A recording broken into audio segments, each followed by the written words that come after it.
What is going on, guys? FMU here. Welcome back to another episode of In the Deep End. So we've had a bit of a break. We've come back in now, and here is how we've got on in the past few games. First of all, actually, before we go to that, I just want to say a massive thank you to everybody who's liked and watched the series so far. Your support has been fantastic. I should have really done that before I said here's how we've been getting on, but fuck it, who cares? YouTube is a place to cock up and make people's dreams come true, apparently. So enough of that babbling bollocks. Here is how we've got on. Take two.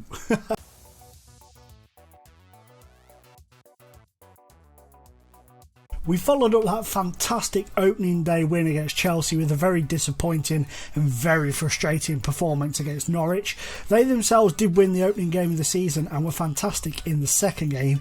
Jimmy Floyd Hasselbank has got the best out of the squad, and Van Volswinkel was absolutely superb in this game, could not fault his performance whatsoever. We then went up against Blackburn Rovers in the Capital One Cup. They're now a League One side in this save.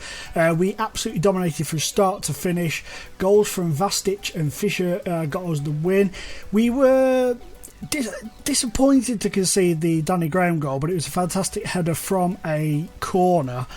He just managed to rise above everybody else and power it past Ben Garrett in goal. Slightly rotated squad, but they played really well, and I was really pleased with how the match turned out. We followed that with an emphatic trip to Crystal Palace.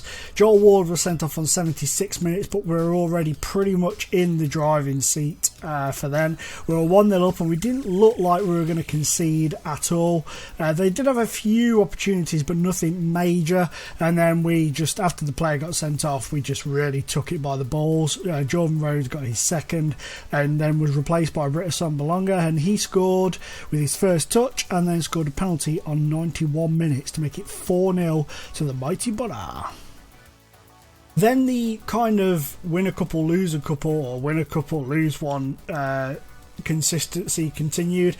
Gomes was fantastic in this match. Swansea fully deserved the win just for the simple fact they were very industrious in front of goal. We were just lacking. We just couldn't seem to find our feet in this match. We had a lot of opportunities, but it never felt like we were going to get a goal no matter what we tried.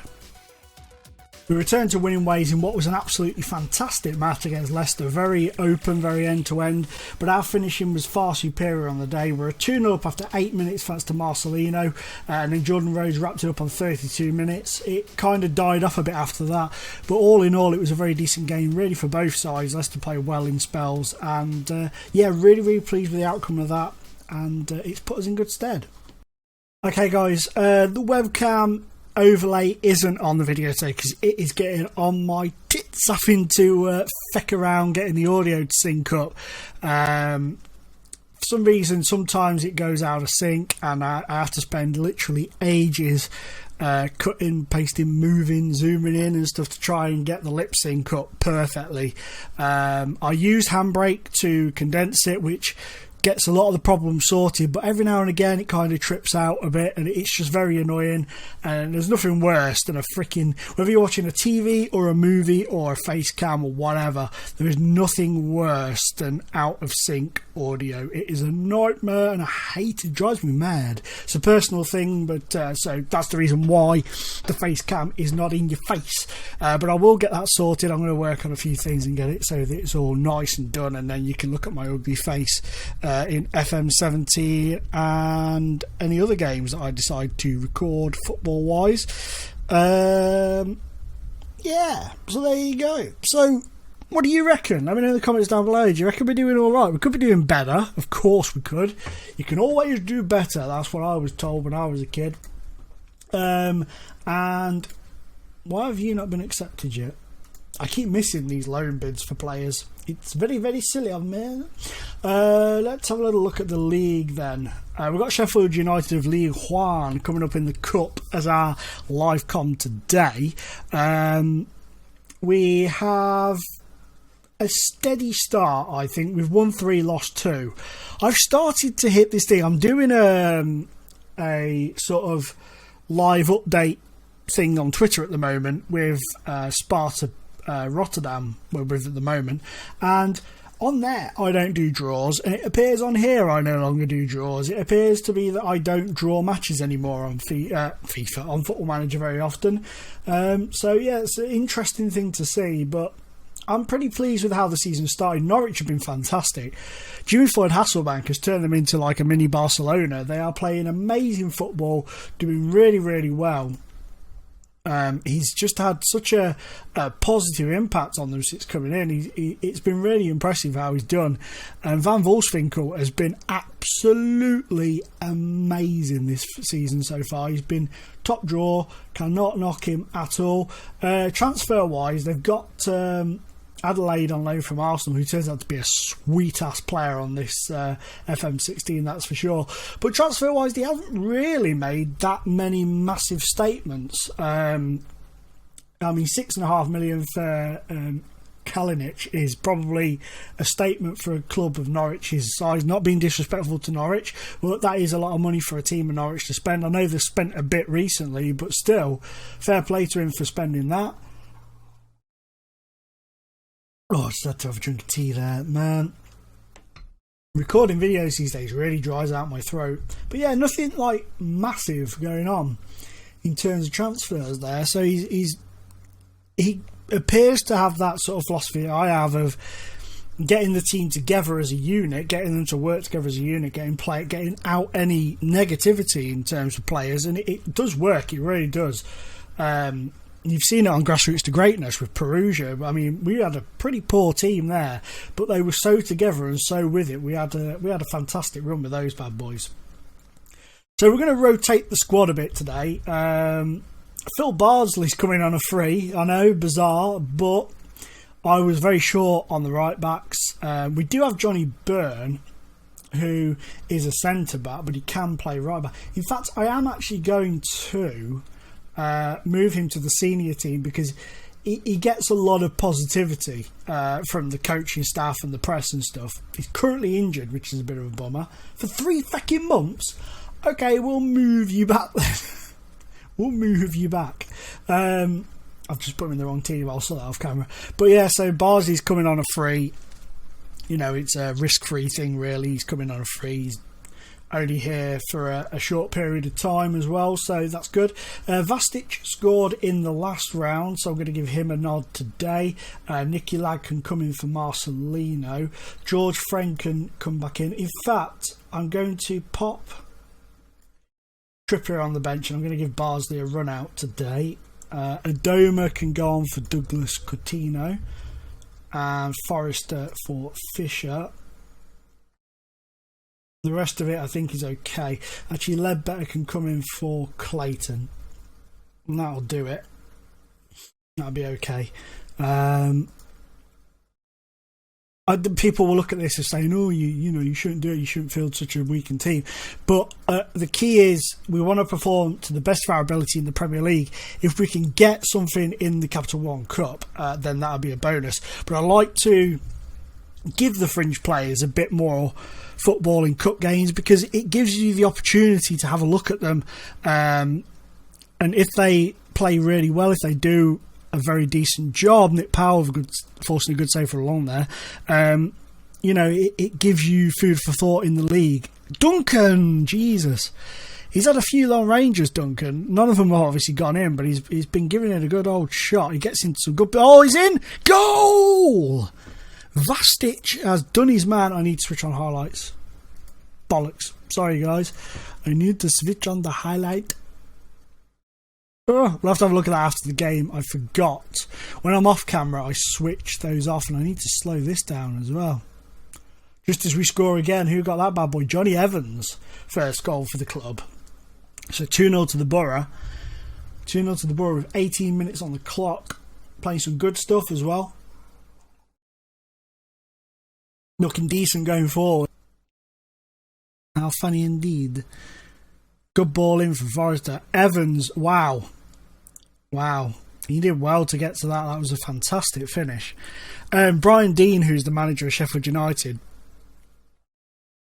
Oh, that is a fantastic goal from down. Poor defending. The goalkeeper just looked very stationary. I was just about to say as well, Brian Dean had pointed out that Ben Garrett was the weak link in goal for us. Bit presumptuous that we were going to play Ben Garrett. Oh, he didn't. He wasn't stationary. He just didn't.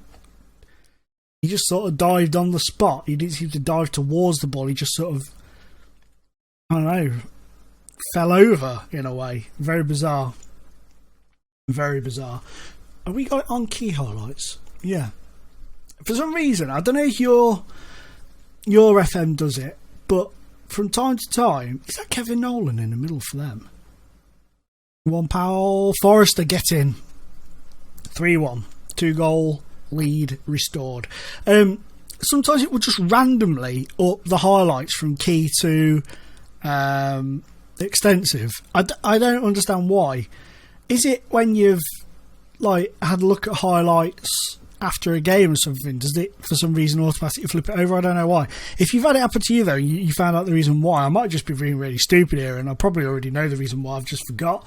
But if you've had that and you've figured out why it does it, let me know in the comments down below. I'd be really appreciative of that.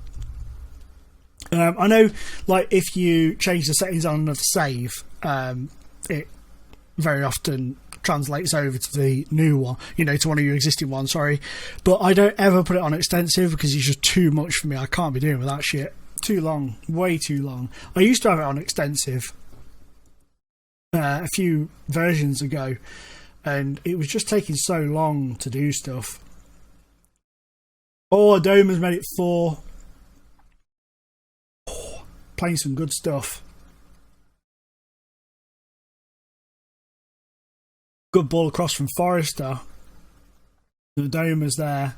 Don't think the defender really realised what was happening there until it was way, way too late. He seemed very, very lax on that front. But here comes Sheffield United. Here's Doan.